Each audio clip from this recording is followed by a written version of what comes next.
skeletal remains were found near Taal Lake. We have News 5 correspondent Brian Castillo on the line. Magandang gabi sa iyo, Brian. Saan eksaktong nakita ang mga buto, Brian?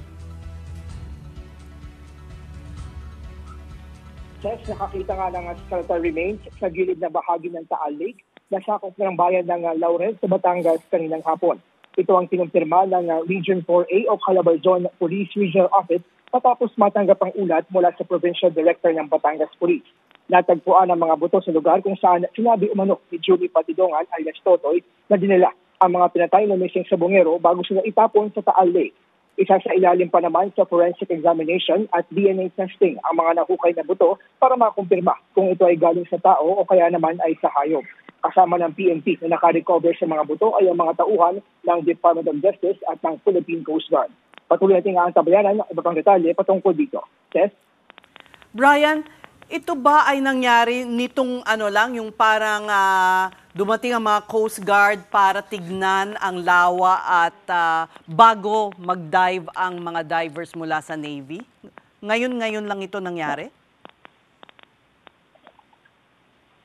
Yes, kaninang hapon nga ito nangyari kasi nga iba hindi natuloy itong dapat sanang pag-dive o pag-fishing doon sa lawa. Pero sa gilid kasi nung Taal Lake ay sinisiyasat niya ng mga pulis dahil nga sinasabi na hindi lang naman sa Taal Lake itinapon o ibinaon itong mga labi ng missing sabongero. Mm-hmm. Ipaliwanag mo pa kung ano ang kondisyon nung paano nila eksaktong nakita? Ito'y lumulutang ba? Meron bang eksplanasyon ang pulisya kung paano natuntun itong sako na ito?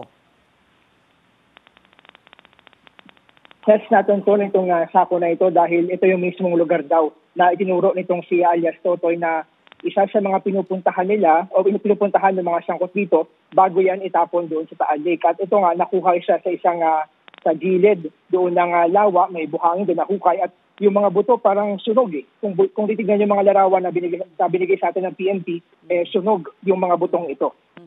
Brian, ito ba'y malapit dun sa sinasabing palaisdaan nung isang pulis na bahagi nung parang sinasabi ni alias Toto, no? Totoy rather, na bahagi nung execution team na ginagamit nung mastermind nitong Isabong?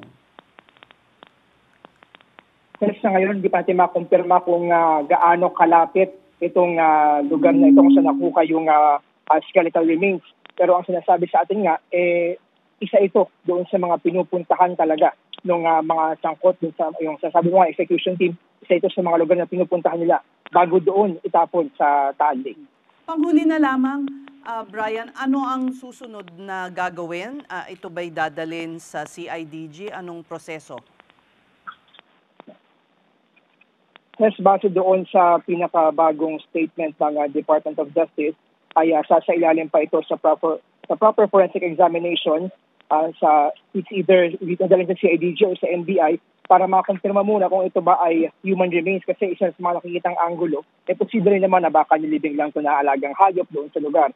At magsasagawa rin ng DNA testing para makita kung tutugma ba ito sa kung sino man sa mga miyembro ng mga nawawalang, kung sino mang family members ng mga nawawalang missing sabongero. Maraming salamat sa iyo, Brian Castillo of News 5.